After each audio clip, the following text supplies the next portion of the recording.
Welcome to Kenton's videos. Enjoy the video. You start by importing both the green screen clip and the replacement background. This establishes your workspace.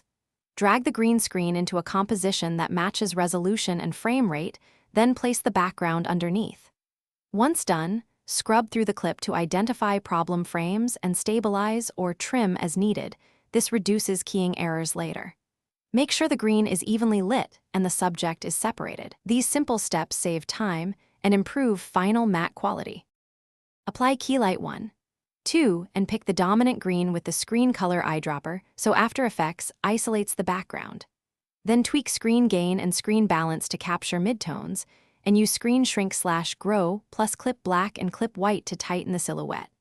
Once the matte looks close, run Dispill and Spill Suppression to remove green reflections, and refine edges with matte choker or simple feathered masks. This sequence balances preserving hair detail while removing bleed.